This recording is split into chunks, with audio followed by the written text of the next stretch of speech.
Glórias a Deus. Vamos abrir as nossas Bíblias no livro de Neemias, capítulo 1. Neemias, capítulo 1. Aleluia. Deixa a Bíblia aí aberta, então, nós já vamos ler. Amados, se você não é novo na fé, já teve oportunidade de ler ou ouvir em pregações que, em muitos textos da Bíblia, Deus nos compara a árvores, a vasos de barro, a pedras, a cartas e outras coisas mais. Em Jeremias capítulo 2, versículo 2, ele diz através da boca do profeta Jeremias: vai e clama aos ouvidos de Jerusalém.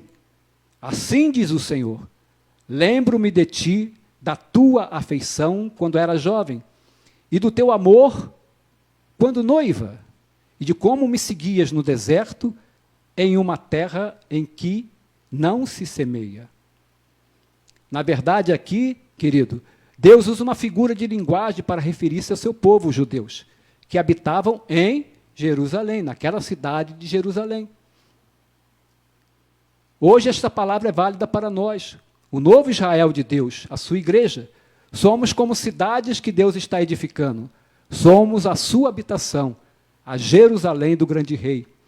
Em Mateus, capítulo 5, versículo 14, Jesus disse: vós sois a luz do mundo.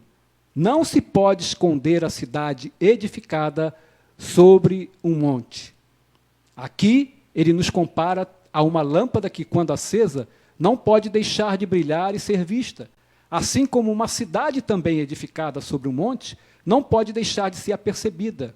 Também temos de ser como essa cidade, edificada sobre a rocha que é Cristo, iluminada pela glória de Deus. Aleluia! Louvado seja o nome do Senhor.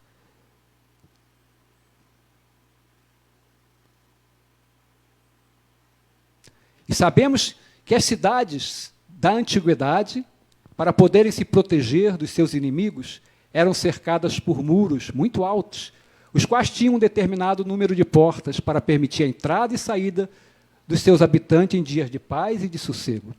Queridos, nós sabemos que o dia da ira do Senhor sobre a humanidade está chegando, e Deus tem pressa, porque muito próximo está a volta de Jesus, para buscar a sua noiva e livrá-la do juízo vindouro sobre a terra. E a sua noiva, portanto, deverá estar ataviada, vestida de linho finíssimo, resplandecente e puro. Mas para isso, a igreja tem de acordar do seu sono, santificar-se e se abastecer de azeite para ir ao encontro do seu noivo. Amém, queridos? A igreja está dormindo. Deus tem pressa. É hora de acordar. É hora de acordar e vigiar, porque não sabemos o dia e a hora que o Senhor vem. Sabemos que pelos acontecimentos, pelos sinais, está muito próximo.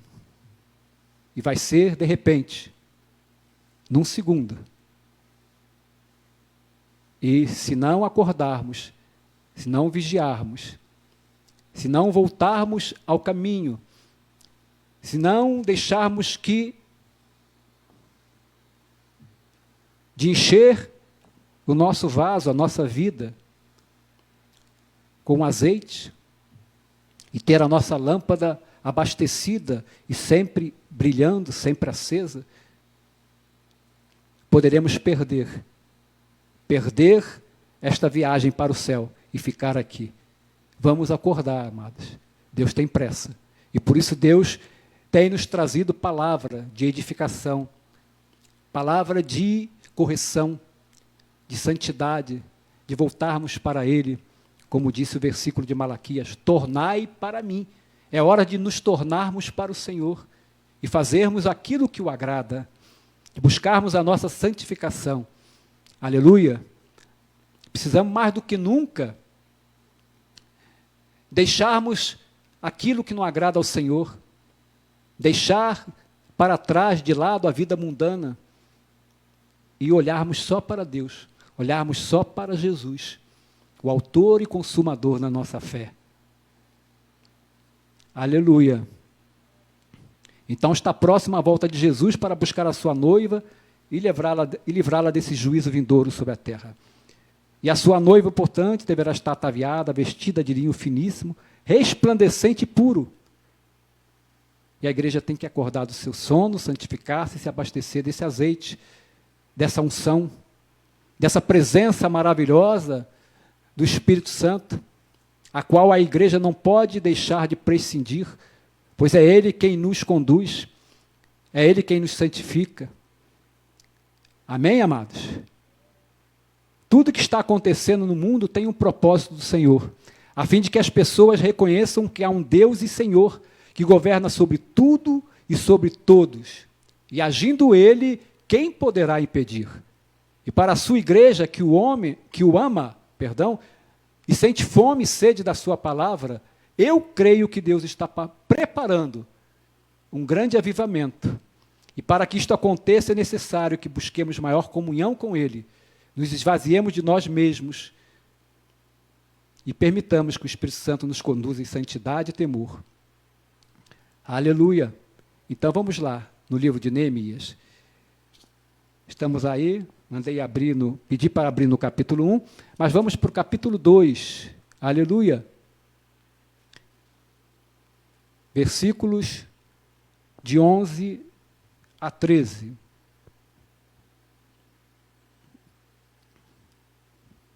Diz assim o Senhor, através de Neemias: cheguei a Jerusalém, onde estive 3 dias.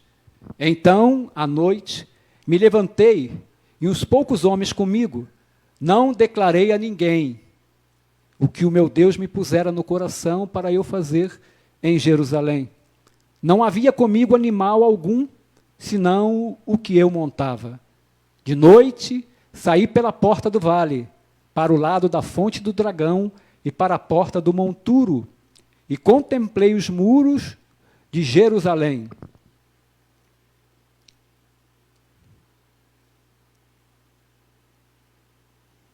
Que estavam assolados, isto é, fendidos, cujas portas tinham sido consumidas pelo fogo. Vamos para o versículos 17 e 18. Então lhes disse: estás vendo a miséria em que estamos? Estás vendo a miséria em que estamos? Jerusalém assolada e as suas portas queimadas. Vinde, pois, reedifiquemos os muros de Jerusalém e deixemos de ser opróbrio. E lhes declarei como a boa mão do meu Deus estivera comigo, e também as palavras que o rei me falara. Então disseram: disponhamos e edifiquemos. E fortaleceram as mãos para a boa obra. Aleluia! Glória a Deus! Aleluia! Você aí em sua casa pode dizer também amém? Amém? Glória a Deus! Queridos, meus amados irmãos, e você que nos assiste pela primeira vez, ou que ainda não entregou a sua vida para o Senhor, o Espírito Santo falou muito forte primeiro ao meu coração esta palavra, quando eu a ouvi de um outro pastor, e moveu-me a trazê-la para todos nós, a fim de nos exortar, nos fazer crescer em graça e santidade. Amém? Vamos orar então ao Senhor. Senhor, nosso Deus e nosso Pai, Deus Todo-Poderoso, neste momento em que a Tua palavra vai ser pregada, Senhor, eu me entrego totalmente em Tuas mãos. Que seja o Teu Espírito a falar conosco através da minha boca, Senhor, e dar-nos o entendimento e a compreensão da Tua vontade através dela para as nossas vidas. Em nome de Jesus, amém. Amém, queridos? Diga comigo: nossas portas precisam de reparos. Nossas portas precisam de reparos. Nossos muros e nossas portas precisam de reparos. As brechas precisam ser fechadas, precisam ser reparadas. E o Espírito Santo, que aqui se faz presente, é quem vai nos revelar isso nesta noite. Aleluia. O tema desta mensagem é: marcas necessárias a um reparador de portas. Marcas ou características ou qualidades necessárias a um reparador de portas. Queridos, as portas de Jerusalém estavam queimadas a fogo, destruídas, precisavam ser reparadas, consertadas. Amém? Nós iremos ver cada uma das portas que foi reparada e como isso se aplica à nossa vida cristã, à nossa vida espiritual, nos dias de hoje.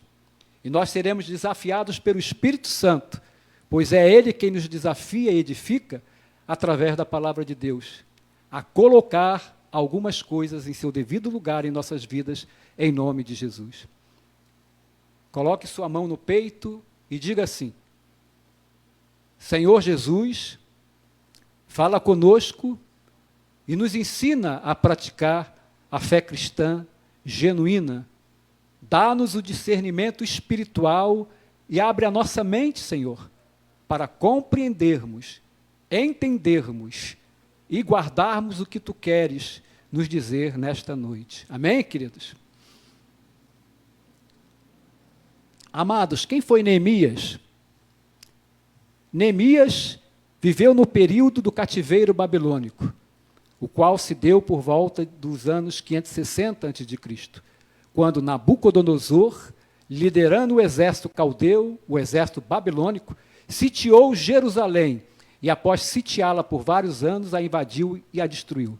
A história diz que aquele foi um período muito triste na história de Judá, porque a fome assolou Jerusalém de tal forma que alguns judeus chegaram a matar os seus próprios filhos para comerem as suas carnes, a fim de permanecerem vivos no intuito de conseguirem guerrear para defenderem Jerusalém.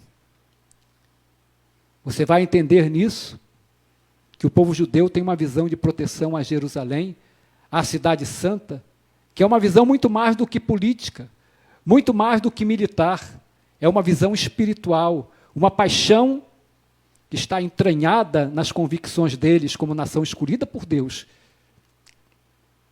para habitar aquela terra. Amém? Aleluia! E é assim até o dia de hoje. Como os judeus, os israelenses, defendem aquela cidade, amam aquela cidade, porque aquela terra, aquela cidade, lhes foi dada pelo próprio Deus, foi separada para eles, pelo próprio Deus. Naquele período, então, Nabucodonosor conseguiu enfraquecer Judá e Jerusalém, que era a capital, e invadiu Judá. Primeiro foi o cerco, durante muitos anos, que provocou a fome, fez com que os israelitas, os judeus, melhor dizendo, porque ali é Judá, ficassem enfraquecidos, perdessem a sua resistência, e o exército caldeu, então, derrubou as muralhas, entrou, saqueou, matou, e saiu vencedor naquela peleja. Aqueles que não morreram foram dispersos.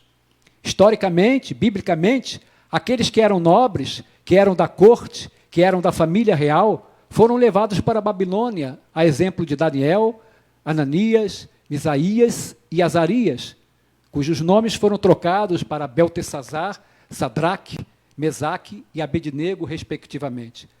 O profeta Ezequiel também foi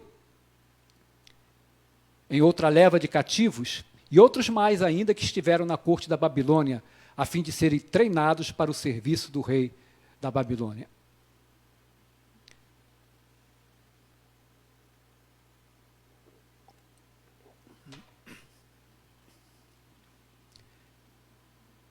Depois de alguns anos desse episódio, o Império Babilônico foi então vencido pelo Império Medo-Persa.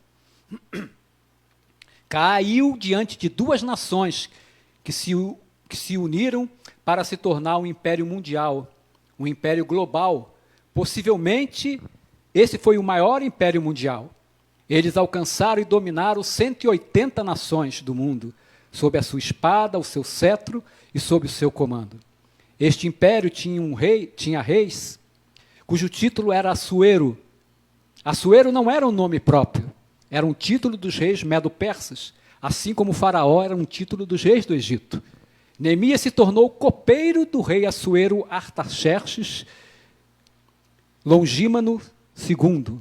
A função do copeiro, presta atenção, pois é muito importante entender isso. Era uma função muito honrosa, por causa da proximidade que o copeiro tinha ao trono e ao rei. Diga a pessoa ao seu lado: olha como Deus trabalha, como Ele opera para cumprir os seus propósitos. Amém? Olha, amados, como Deus opera, como Ele trabalha para levar adiante, cumprir os seus propósitos. Colocou um homem como copeiro do rei, ali junto ao rei, muito próximo ao rei. Isso tinha um propósito maravilhoso. Mas ser copeiro era também uma função muito perigosa, porque tudo que o rei fosse comer ou beber, primeiro o copeiro tinha de experimentar, comendo ou bebendo aquilo que fosse servido ao rei. Dava-se então um tempo para ver se o copeiro iria morrer ou não. Então o copeiro bebia, o copeiro comia, aguardava-se um tempo, se ele não morresse, o rei podia comer, o rei podia beber aquela bebida. Por quê? Por que era feito dessa maneira? Porque era muito comum os golpes de Estado, matando o rei por envenenamento. Então o copeiro tinha a função de morrer no lugar do rei.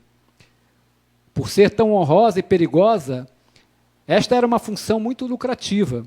A remuneração do copeiro era altíssima, porque era um cargo de muita confiança. Fora isso, o copeiro acabava se tornando um confidente do rei. É por isso que, como vemos no capítulo 2, Neemias menciona o seu pedido ao rei Artaxerxes, estando a rainha ao seu lado, o que nos revela que Neemias tinha afinidade, proximidade com o casal real. Ele tinha acesso tanto ao rei quanto à rainha. Capítulo 2, onde está? Vamos lá ver. Aleluia. O versículo 6 do capítulo 2. Então o rei, estando a rainha sentada junto dele, me disse: quanto durará a tua ausência? Quando voltarás? Aprove o rei enviar-me e marquei certo prazo. Então Neemias ali se achegava, sem problema algum, tanto ao rei como à rainha. Era muito próximo dos dois. Isto fazia de Neemias um homem potencialmente influente na corte do maior império do mundo, o qual dominava as 180 nações da terra, como eu já disse. Queridos, vocês sabiam que Neemias se destaca não somente na história sagrada, mas também na história secular, sendo considerado um dos maiores líderes da história, um dos grandes estadistas que o mundo já teve? Ele reconstrói uma nação inteira. E é bom lembrar que Neemias foi contemporâneo de Ageu, profeta, Zacarias, também profeta, e de Esdras, sumo sacerdote. Aliás, Esdras e Neemias encabeçam a reconstrução de Jerusalém. Neemias cuida do aspecto político e militar, e Esdras cuida do aspecto religioso e espiritual. Esdras foi uma das mentes mais brilhantes da Bíblia, um escriba e tradutor da lei, que interpretava e aplicava a lei com um brilhantismo tão incrível, cheio do Espírito, que no capítulo 10 do livro de Esdras, quando ele termina de fazer a exposição da lei, a Bíblia diz que toda Jerusalém está na praça da cidade e chora arrependido dos seus pecados, decidida a mudar de suas transgressões para servir ao Senhor. Aleluia! Voltando para Neemias, é bom lembrar, é importante lembrar que o texto diz no capítulo 2, versículo de 1 a 3. Vamos ler então, capítulo 2, versículo de 1 a 3. No mês de Nissan, no ano 20º do rei Artaxerxes, uma vez posto o vinho diante dele, eu o tomei para oferecer, e lhe o dei. Ora, eu nunca antes estivera triste diante dele. O rei me disse: por que está triste o teu rosto, se não estás doente? Tem de ser tristeza do coração. Então temi sobremaneira.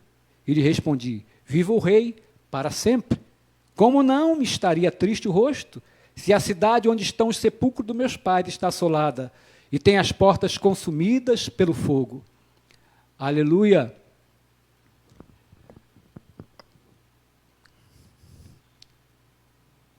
Aleluia! Desculpe, amados. Desculpe aqui. Vamos ao versículo 1. versículo 1 ao 3, não o 2. Mil perdões. Diz assim: as palavras de Neemias, filho de Acalias, no mês de Quisleu, no ano 20º, estando eu na cidadela de Suzã, veio Anani, um de meus irmãos, com alguns de Judá. Então lhes perguntei pelos judeus que escaparam e que não foram levados para o exílio, e acerca de Jerusalém. Disseram-me: os restantes que não foram levados para o exílio e se acham lá na província estão em grande miséria e desprezo. Os muros de Jerusalém estão derribados e as suas portas queimadas. Aleluia. Aleluia. Então, essas informações que Neemias recebeu lá na capital do império, Suzã, de um de seus irmãos, chamado Anani, que veio de Jerusalém com alguns outros de Judá, abateu muito Neemias. Aleluia, abateu muito aquele homem. O templo havia sido destruído, saqueado, os utensílios do templo foram levados embora, se perderam, e os túmulos dos pais e os túmulos dos habitantes de Jerusalém, inclusive dos pais de Jeremias, dos antepassados deles, estavam em completo abandono. Cidade completamente destruídas, portas e muralhas queimadas a fogo, muralhas derrubadas. O respeito, querido, isso constrangeu, abateu muito a Neemias. Por quê? Porque o respeito e a honra que os judeus têm pelos seus ancestrais é muito grande. O sepulcro dos pais em abandono é uma maldição, é um opróbrio, é uma humilhação sem perdão para eles. Tudo isso incomoda Neemias, de tal forma que no versículo 4 do capítulo 1 ele diz: eu me assentei e chorei, e lamentei. Só que Neemias chora e lamenta e coloca-se em jejum e oração. E os estudiosos calculam que o tempo em que Neemias esteve em oração e jejum acerca desse assunto foi de aproximadamente 120 dias. Amém? E a palavra de Deus nos faz calcular aproximadamente isso mesmo. Porque se você nota no versículo 1, do capítulo 1, Neemias menciona aqui o mês de Quisleu. E no versículo 1 do capítulo 2, quando ele então está na presença de Artaxerxes e informa a ele do que estava sucedendo no seu coração, foi no mês de Nissan. Então nós temos Quisleu, Tebete, Sebate, Adar, Nissan. 4 meses passaram, né? De Quisleu até Nissan, que dá aproximadamente 120 dias. E Nissan é o primeiro mês do calendário religioso dos hebreus. Interessante. Aponta para recomeço, um novo tempo. Aleluia. E quando ele aparece de novo diante do rei Assuero, depois de 120 dias contínuos de jejum e oração, naturalmente, como nós já lemos, seu rosto está desfigurado, ele está abatido.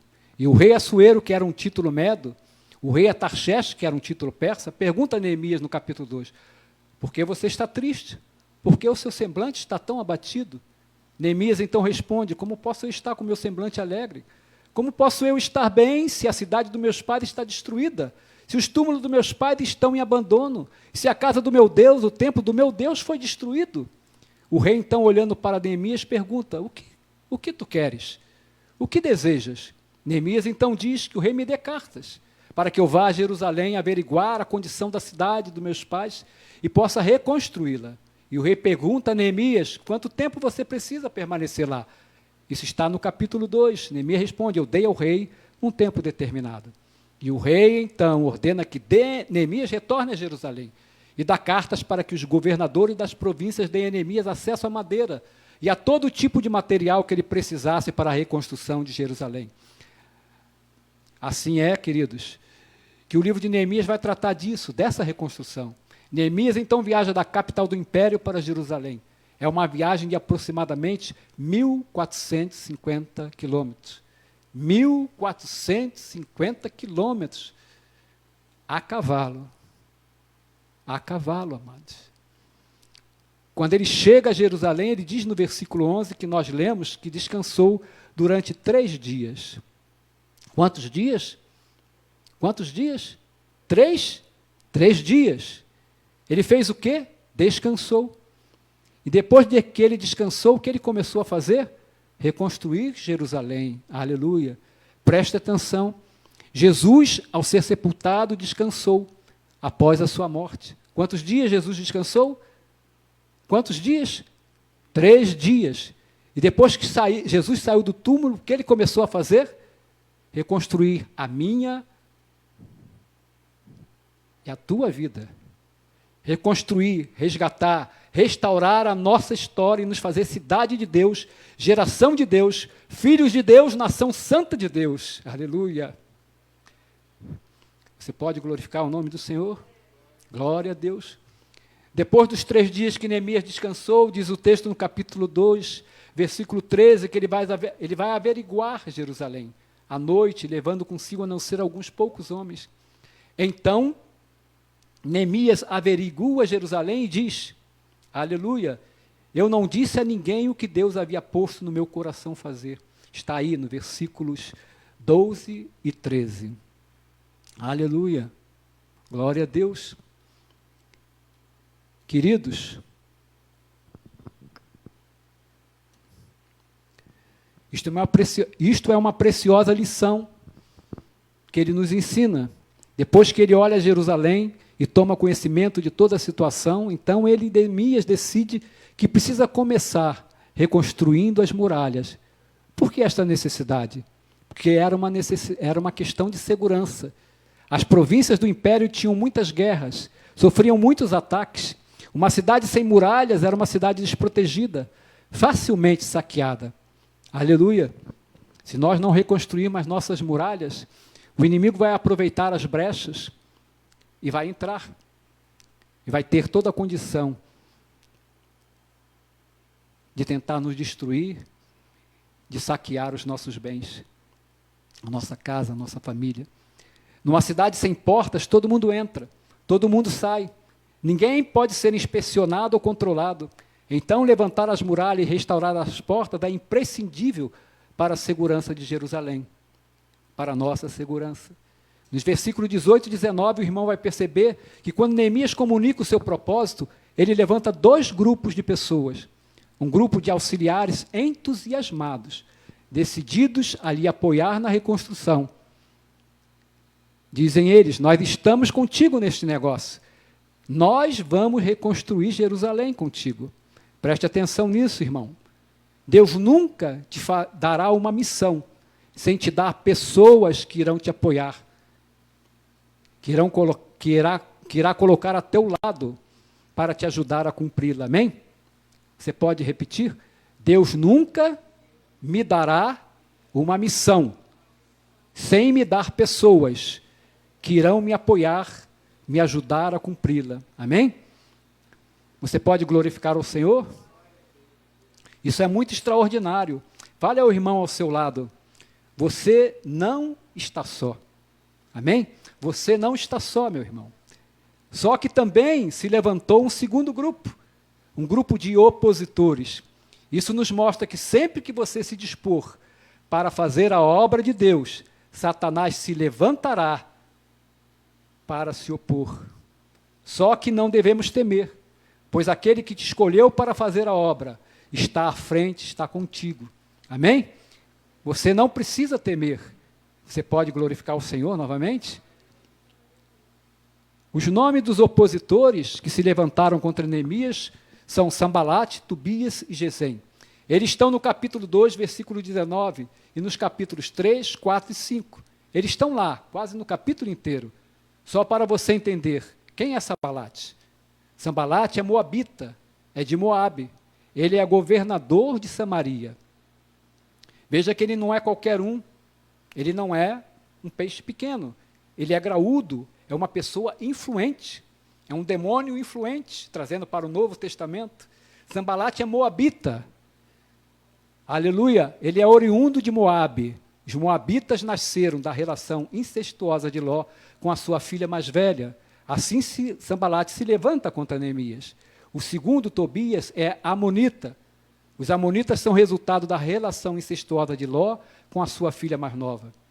Os irmãos precisam entender o contexto, o cenário histórico, esses dados para um entendimento melhor e mais preciso do que ocorreu na época. Amados, é mundo espiritual. Quem é Sambalate, governador de Samaria? Quem é Tobias, chefe do exército de Samaria? Dois personagens de muita autoridade e poder. E o terceiro inimigo que se levanta contra Neemias é Gesem. Ele é conhecido no capítulo 2 como o Arábio. Ele é o governador da província dos Arábios. Então, esses três líderes de peso se levantam contra Neemias para impedirem a reconstrução de Jerusalém. Mas preste atenção, você aprende duas coisas aqui. Primeira, todas as vezes que você tiver uma missão de Deus a realizar, você vai ter oposição. Amém? Não se assuste, não temas. Se você entendeu, diga amém. Mas isso não deve ser surpresa, então, para você. Você, então, aprende também que todas as vezes que Deus te der uma missão, Ele te dará pessoas para te ajudar a cumpri-la. Amém? Você pode glorificar o Senhor? Uma outra lição que nós aprendemos aqui é que, apesar da oposição de Sambalate, de Tobias e de Gesem, a Bíblia vai nos mostrar mais à frente que as muralhas foram reconstruídas e as portas foram reparadas. Você pode repetir? As muralhas foram reconstruídas e as portas foram reparadas. A missão que Deus deu àquele seu servo saiu vitoriosa. Amém? É certo que o inimigo se levanta, mas se você permanecer firme, inabalável, fiel ao Senhor, resistindo a este inimigo, totalmente dependente do Senhor, o inimigo vai cair e vai fugir de você, diz a palavra de Deus, e Deus não mente. Amém? Você crê nisso? Amém? Diga assim, cheio de fé, de confiança em Deus, mais forte é o que está conosco do que o que está no mundo. Aleluia! Saiba, querido, que você e Deus sempre será a maioria. Sempre que você estiver fazendo a vontade de Deus, você será vencedor, porque é Ele o Todo-Poderoso, e é Ele quem vence por nós. Aleluia! Agora, antes de passar a estudar as portas de que Neemias reparou, e aplicar na nossa vida o que cada porta significa, Deus quer nos ensinar, e é só isso que vamos fazer hoje, as características, as marcas, as qualidades de alguém que decide reparar as portas. Quais são as marcas? Qual é o perfil da pessoa que decide reparar as portas da sua casa, as portas da sua vida, as brechas pelas quais o inimigo quer ter acesso para nos destruir, as portas da sua cidade? Vamos destacar em Neemias sete características, 7 marcas, 7 qualidades que nós precisamos cultivar ao longo desse ano e por toda a nossa vida, para que elas venham a se constituir em marcas na nossa vida, então. Sabedoria prática, estilo de vida. Tem que passar a ser um estilo de vida, uma sabedoria prática aplicada a todo momento, para sempre. Se isso que vamos aprender e entender não se transformar, então, num estilo de vida para nós não vamos conseguir reparar portas. Você está me entendendo, querido? Então, diga amém. Amém? Isto tem de existir em nós. Nós precisamos desenvolver essas características de Neemias. Senão o inimigo vai encontrar, como eu já disse, brechas, entrar e nos atingir. Vamos lá, então. A primeira característica é a empatia. Você pode reparar portas quando você se torna uma pessoa empática. E o que é empatia? Empatia é a característica de alguém que se interessa pela situação do outro, como se aquilo dissesse respeito a si mesmo. Empatia é a capacidade de se colocar no lugar do outro, para, em vez de julgá-lo, ajudá-lo, estar ao seu lado. Empatia é a capacidade de assumir a dor, o desafio, a proposta do outro. Amém? Deu para você entender? O irmão, lendo o capítulo 1, versículo 2 e 3, vai ver quando o texto menciona que alguns habitantes de Jerusalém vieram para a capital. Anani e alguns dos irmãos, e ele e alguns de Judá. E Neemias lhes perguntou pelos judeus que escaparam, que sobreviveram ao cativeiro, e perguntou também acerca de Jerusalém. Presta atenção nisso, amados. Neemias estava muito bem, obrigado. Ele morava no palácio do rei, ele tinha acesso ao rei e à rainha. Quer saber? Na condição de Neemias, para que eu perguntar sobre o que estava em Jerusalém? Para que isso me gerasse preocupação? Neemias tinha um gordo salário, tinha tudo o que precisava, mas Neemias não raciocinou assim. Ele raciocinou desta maneira, quer saber? Eu estou muito bem, muito feliz no que faço. Eu vou seguir em frente, andar para frente. Ele não pensou assim. Quem ficou para trás ficou. Não, Neemias não pensou assim. Realmente, ele estava muito bem, muito feliz no que fazia. Podia seguir em frente, andar para frente, e não pensar naquilo que seus irmãos contaram a ele quando chegou.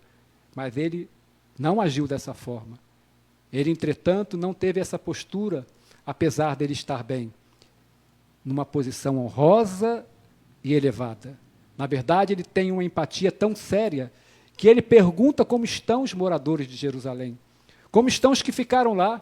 Isso é interesse pela necessidade do outro. Amados, empatia é diferente de curiosidade, porque o curioso quer saber meramente para ter uma informação e para ter o que dizer daquela situação, fofocar. A pessoa que é movida pela empatia não está movida pela curiosidade. Ela tem interesse em fazer alguma coisa pelo outro, se condói pela necessidade do outro. A pessoa que é movida pela empatia se preocupa pela condição do outro. Quando a gente lê Êxodo 10, versículos 10 e 11, percebe que Moisés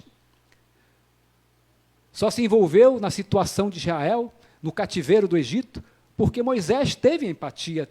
Presta atenção, meu querido, enquanto eu não tiver empatia por você, por outra pessoa, eu não posso ser útil no problema dela. Amém? Diga então, repita comigo, enquanto eu não tiver empatia pelo meu próximo, eu não posso ser útil no seu problema.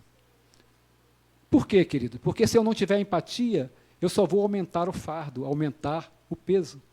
Diz o texto de Gênesis 2:11 que Moisés desceu para ver a carga dos seus irmãos. E quem era Moisés? O historiador judeu Flávio Joséfo diz que ele era um general do exército do Egito. Foi criado como filho de Faraó. A história do Egito revela que a maior batalha que o Egito participou no mundo antigo foi contra os etíopes. E quem comandou o exército egípcio contra eles foi Moisés. Moisés não é para se preocupar com escravos lá embaixo. Ele foi criado como filho de Faraó. Mas o texto diz que ele desceu para ver a carga dos seus irmãos. Isso é empatia. Empatia é você descer, não olhando para você mesmo, mas olhando para o problema, para as dificuldades do teu próximo, do teu irmão. Você está numa posição elevada, está muito bem, é aplaudido, é honrado, mas não podemos nos esquecer de que lá embaixo, abatidos, tem gente do nosso sangue que está carregando palha, como era lá no Egito. Os judeus, como escravos de Faraó, carregando tijolos, sofrendo debaixo do chicote. Aleluia. Então, queridos, a posição de Moisés, a posição de Neemias, não faz com que eles se esqueçam de seus irmãos que estão em situação de dificuldades. Presta atenção, Deus só os usa porque eles se interessam pela situação do seu povo. Deu para você entender? Deus só pode usar a minha vida, a sua vida, para ser bênção na vida de alguém, quando a gente se interessa pela situação desse alguém. Essa é a primeira marca que nós encontramos em Neemias, a primeira característica que nós encontramos em Neemias. Antes de começar, então, a construir muralhas e reparar portas, amém?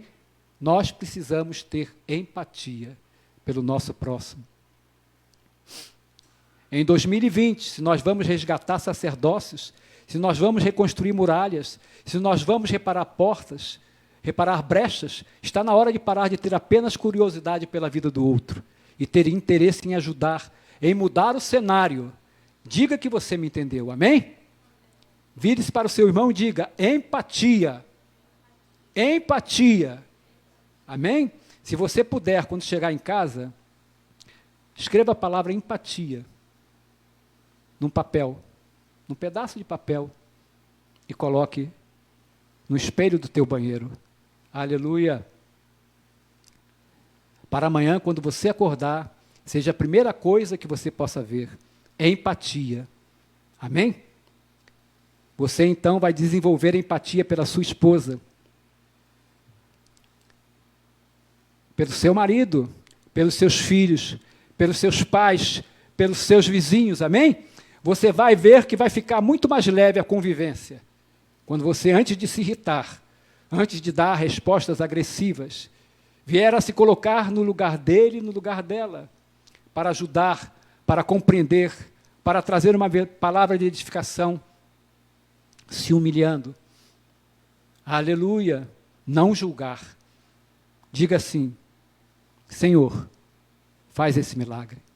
Diga assim: Senhor, faz esse milagre na minha vida. Aleluia! Glória a Deus. Hoje é culto de intercessão. Temos ainda de orar, de interceder por muitas causas, e o tempo não para. As horas avançam muito rápido, então vamos deixar para concluir essa mensagem na próxima oportunidade em que eu estiver escalado, amém? Vamos, portanto, ficar de pé, e você aí mesmo em casa, se puder, também fique de pé, amém? Se você puder, aleluia. Diga para o seu vizinho: como cristãos, como os filhos de Deus, precisamos reparar muitas portas da nossa vida, que estão ainda destruídas pelo inimigo da nossa alma. Mas, para conseguirmos realizar essa obra, necessitamos primeiro aprender a amar de fato o nosso semelhante, e o nosso próximo, e o nosso irmão. E termos empatia por ele, colocando-o como prioridade, abrindo mão de nós mesmos. Sabermos nos colocar no seu lugar e, sendo guiados pela misericórdia, pela compaixão, ajudá-lo em suas dificuldades e necessidades. Amém? Você pode glorificar o Senhor? Glória a Deus! Glória a Deus! Amém? Feche os seus olhos, queridos, e ore ao Senhor, pedindo a Ele que o fortaleça e o ensine a ter empatia pelo seu próximo.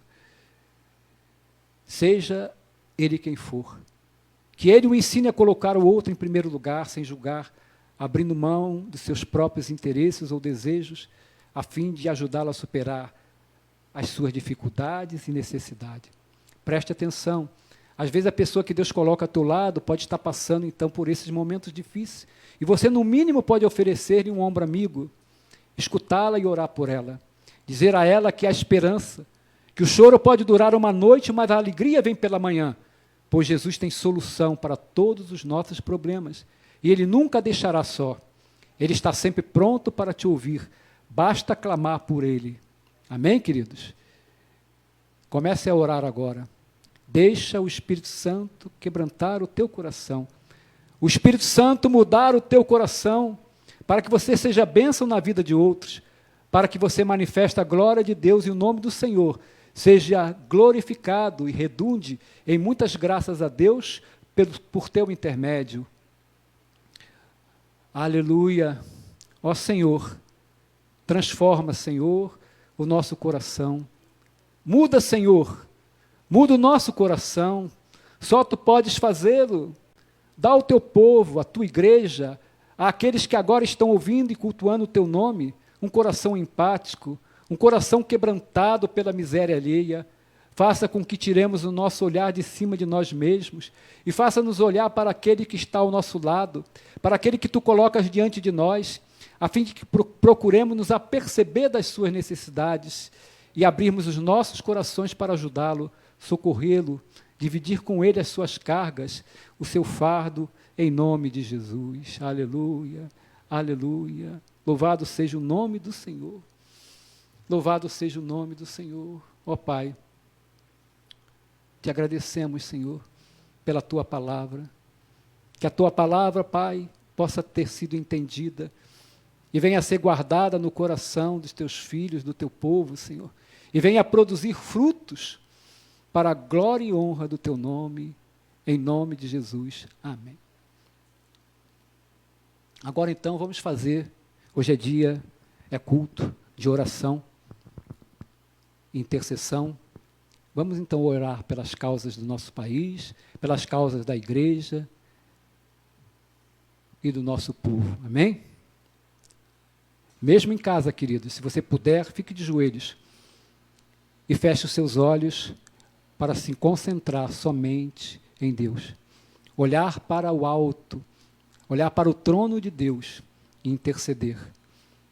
E Deus vai ouvir a tua oração, Deus vai ouvir a nossa oração, porque será feita segundo a vontade dEle. Amém? Antes de começar a orar, eu quero me ater aqui, aleluia, ao capítulo 1 de Neemias. Você pode acompanhar aí, na tua Bíblia. Aleluia. No versículo 6, diz aqui no final do versículo 6. Vamos ler a partir do início. Estejam, pois, atentos teus ouvidos. Neemias orando aí a Deus, intercedendo a Deus. E os teus olhos abertos para acudires à oração do teu servo, que hoje faço a tua presença, dia e noite, pelos filhos de Israel, teus servos. E olha o que ele diz aqui: e faço confissão pelos pecados dos teus filhos de Israel, os quais temos cometido contra ti, pois eu e a casa do meu pai temos pecado, temos procedido de todo corruptamente contra ti, não temos guardado os mandamentos, nem os estatutos, nem o juízo que ordenaste a Moisés, teu servo. Então Neemias aqui começa a interceder, intercede pelo pecado do seu povo, que seu povo começou. Começa a interceder pelos pecados que os seus antepassados, seus pais cometeram. E nós vamos começar a nossa oração, intercedendo pela nossa nação, pelo nosso povo, da mesma forma. Amém? Senhor, nosso Deus, nosso Pai, de poder e glória, Deus de misericórdia e amor, apresentamos a Ti, Senhor, o nosso povo, a nossa vida e o nosso país, te pedindo perdão, pois grande tem sido o nosso pecado. Perdoa, Senhor, o pecado dos nossos antepassados, que trouxeram e estabeleceram a idolatria no meio do nosso povo, que assim cresceu e se multiplicou, e através de nossos pais mantiveram e disseminaram este grande mal e abominação a Ti até os nossos dias.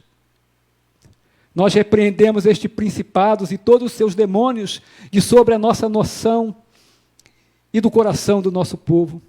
Ordenamos que saiam em nome de Jesus, que deixe o nosso país, o coração do nosso povo, que sejam banidos nas nossas cidades e de todos os recantos do nosso país. Remove, Senhor, as escamas dos olhos do povo desta nação. Destampa os seus ouvidos para que ouçam a tua voz e sejam libertos e curados. E não mais dobrem os seus joelhos e adorem e façam petições das imagens de esculturas, que nada podem fazer. Aleluia. Aleluia. Salva, Senhor, a nossa nação, o nosso povo. Converta-os a Ti, que eles venham a crer no sacrifício de Jesus, Teu Filho amado, que morreu na cruz, mas ressuscitou e está vivo à direita de Deus Pai e intercede por nós. Por isso Ele pode salvar, porque está vivo e nos ama, e não desistiu de nenhum de nós, e não quer que venhamos a ser condenados pelos pecados que cometemos. Aleluia, aleluia. Só Ele é o caminho para Deus. Só Jesus é o caminho que nos aproxima de Deus e que nos traz a salvação. Ele é o nosso único intercessor junto ao Pai. Não há outro. Não há outro. Caia por terra todo engano, toda mentira tua, Satanás. E os olhos e os ouvidos do nosso povo venham a ser abertos, em nome de Jesus. Perdoa-nos, Senhor, também, e converte o nosso povo, pois até os nossos dias eles ainda continuam.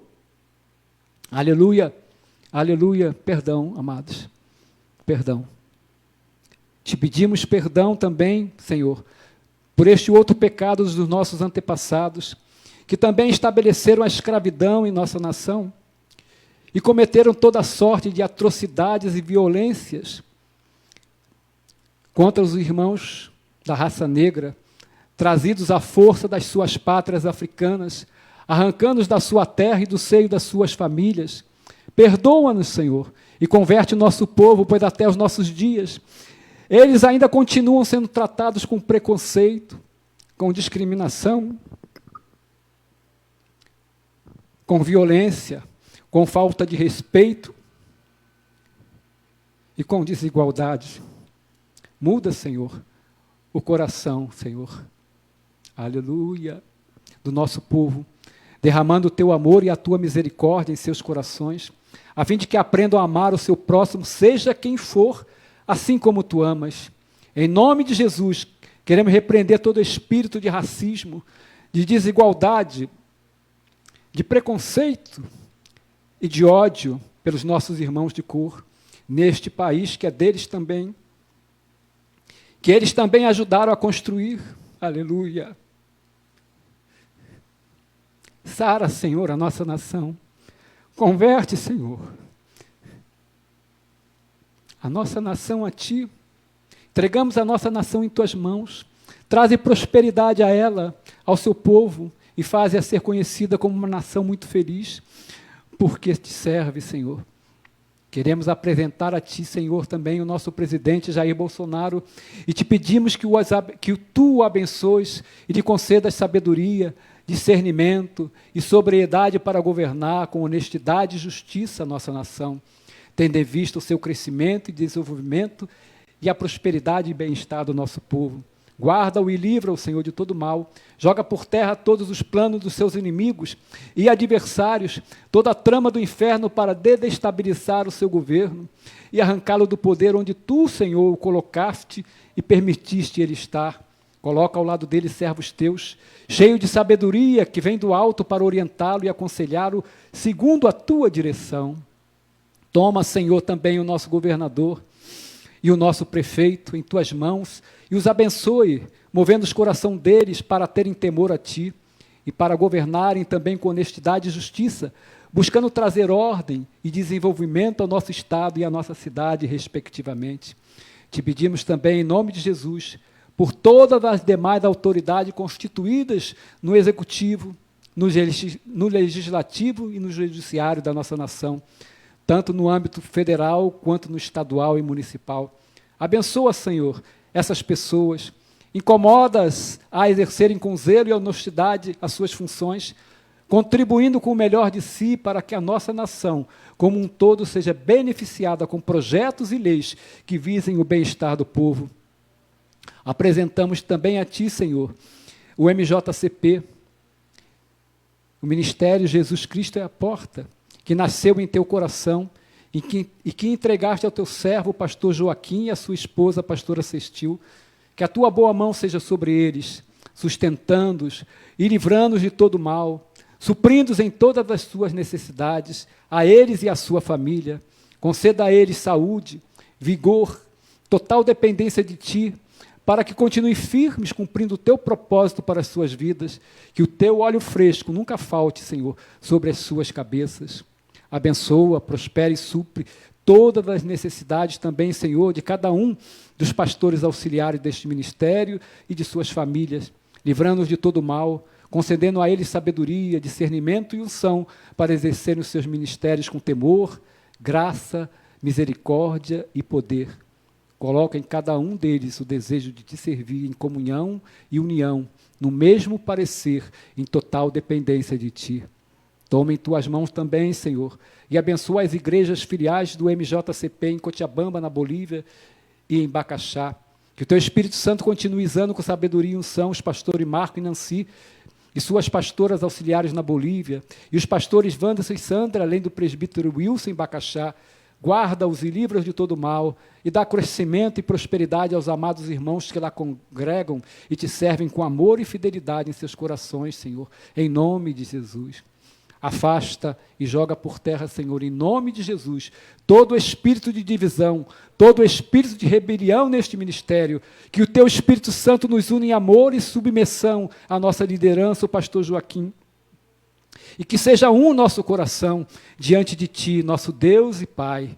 Te pedimos também, Senhor, em nome de Jesus, pelos líderes de cada área e departamento desta igreja. Concede a eles sabedoria, discernimento, autoridade, sobriedade e intrepidez para conduzirem suas ações, realizarem a Tua vontade com amor e respeito para com seus liderados e irmãos, cumprindo com zelo e temor os ministérios para os quais Tu os separaste, Senhor. Toma também em Tuas mãos a família deste ministério e da Tua igreja espalhada por toda a terra. Cura, liberta, restaura as famílias. Só Tu podes, Senhor, que haja um derramamento do Teu amor no coração dos maridos, das esposas, dos filhos, e prevaleça o perdão em vez de mágoas, rancores e divisões. Que haja a reconciliação e a união em cada lar dos Teus filhos. Que ali o nome de Jesus seja entronizado, adorado e glorificado para a honra e glória do Teu nome. Colocamos também diante de Ti, Senhor, a área de ensino da Tua igreja e Te pedimos que Tu venha gerar no coração dos Teus filhos o firme desejo de Te conhecer mais, de prosseguir em Te conhecer, estudando a Tua palavra e buscando ter mais intimidade contigo, a fim de que Satanás não alcance vantagem em suas vidas e venha enganá-lo com os ensinos falsos e as heresias que estão sendo disseminadas em nossos dias. Abençoa, fortalece, dá sabedoria a cada professor que Tu levantaste e usas para ensinar a Tua palavra neste ministério e também nas outras Tuas igrejas espalhadas pelo mundo, em nome de Jesus. Apresentamos a Ti também, Senhor, a área financeira deste ministério, tanto aqui como em Cochabamba e Bacaxá. Te louvamos e Te agradecemos pela Tua fidelidade e bondade, pois até aqui o Senhor tem sido fiel e tem provido suprimento para todas as nossas necessidades. Te pedimos em nome de Jesus que continues abençoando com a Tua provisão e prosperidade a vida financeira de cada um dizimista e ofertante que tem procurado andar em fidelidade para contigo, honrando o Teu nome. Prospera-os, Senhor, com promoções, com aumento de salário em seus empregos e com o crescimento de receitas e de lucros, aqueles que têm algum tipo de negócio próprio. Para os que se encontram desempregados, clamamos agora aqui por eles, Senhor. Entregamos eles em Tuas mãos, para que Tu venhas em auxílio deles e abras uma porta de emprego, para que possam suprir as suas necessidades e de suas famílias, e todos venham a Te render graças e Te glorificar em nome de Jesus. Clamamos também, Senhor, pela Tua misericórdia em prol do nosso povo, a fim de que Tu venha nos dar livramento e cura desta pandemia, que assola o nosso país e o mundo todo. Que Tu, em Tua fidelidade e bondade, não olhe para os nossos pecados e venha afastar esse vírus assassino da nossa nação, não por nós, Senhor, mas por amor ao Teu santo nome. Tem misericórdia, Senhor. Permita que uma vacina seja logo descoberta e liberada. Cura, salva, Senhor, aqueles que estão contaminados e se tratando agora. Livra-os da morte, sara-os e traz-os de volta aos seus lares e famílias. Consola, Senhor. Sustenta, Senhor, as famílias que perderam entes queridos e estão chorando e sofrendo. Guarda e livra deste mal todos os médicos, enfermeiros e funcionários dos hospitais e clínicas e todos aqueles que estão empenhados em socorrer e tratar dos enfermos. E abençoa grandemente as suas vidas em nome de Jesus. Que eles venham Te conhecer e receber também a Tua salvação. Entretanto, Pai, que não seja feita a nossa vontade, mas a Tua. Não sabemos o porquê deste mal se abater sobre o mundo e trazer um juízo de morte tão grande, mas Tu sabes, que seja cumprido o Teu propósito, que é sempre bom, e o qual ninguém pode impedir. Clamamos a Ti também pela Tua misericórdia, para com os enfermos e doentes da Tua igreja e para com aquelas vidas que se encontram em leitos, CTIs e corredores de hospitais, que eles venham receber a visitação do Teu Santo Espírito, sejam curados e libertos das suas enfermidades e que os acometeram, e venham Te conhecer e serem salvos em nome de Jesus. Revela-te, Senhor, a eles. Apresentamos a Ti também, Senhor, os órfãos e as viúvas da Tua igreja e os que estão lá fora no mundo, e mais os desamparados que perambulam pelas ruas e marquises da nossa e demais cidades da nossa nação, passando privações e necessidades, sem terem emprego e um teto para dormir e se abrigar. Que a Tua bondade e a Tua misericórdia venham assisti-los em nome de Jesus. Que a Tua provisão venha chegar a eles e eles passem a Te conhecer, Senhor. E se quebrantarem diante do Teu amor, e recebam a Jesus Filho, Cristo, teu Filho, amado como Senhor e Salvador das suas vidas. Também te apresentamos e intercedemos por todos os presidiários, homens e mulheres que cometeram toda a sorte de crimes, maldades e violências, homens e mulheres que se submeteram ao jugo de Satanás e se tornaram insensíveis ao amor, consideração e respeito pelo seu próximo. Tem misericórdia deles, Senhor. Não desista deles, Senhor. Que eles venham receber a Tua palavra, a visitação do Teu Santo Espírito. Venham a ser quebrantados, crerem e ter os seus corações de pedra transformados em corações de carne e serem salvos, libertos e curados para a honra e glória do nome de Jesus.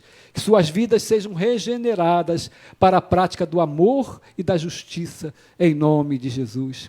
Queremos interceder também pelos Teus missionários que estão cumprindo o Teu ID, espalhado pelas nações. Aleluia! Que o Senhor venha guardá-los e livrá-los de todo mal e prover todas as suas necessidades. Que eles venham a ter também grandes experiências contigo, Senhor, e possam colher e regozijar-se com o fruto do seu trabalho, em nome de Jesus. Que o Teu Santo Espírito os guie e santifique, e sua fé venha a ser avivada e edificada a cada novo dia. Finalmente, Senhor, queremos interceder por Israel, Teu povo. Guarda e protege Israel de todos os seus inimigos, que haja paz em Jerusalém e salvação no meio de Israel, com muitos israelenses crendo em Jesus como seu Messias e rendendo-se a Ele como seu Senhor e Salvador, em nome de Jesus. Amém, queridos? Você que acompanhou e participou desta oração, diga amém, diga glória a Deus, aleluia.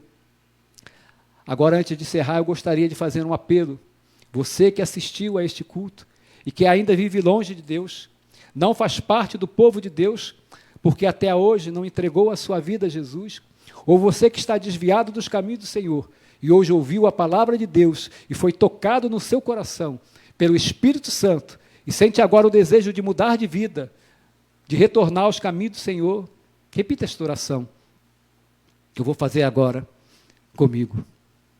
Diga assim: Pai, eu hoje abro o meu coração e recebo a Jesus Cristo, Teu Filho amado, como meu Senhor e Salvador, pois eu creio que Ele ressuscitou da morte para me salvar.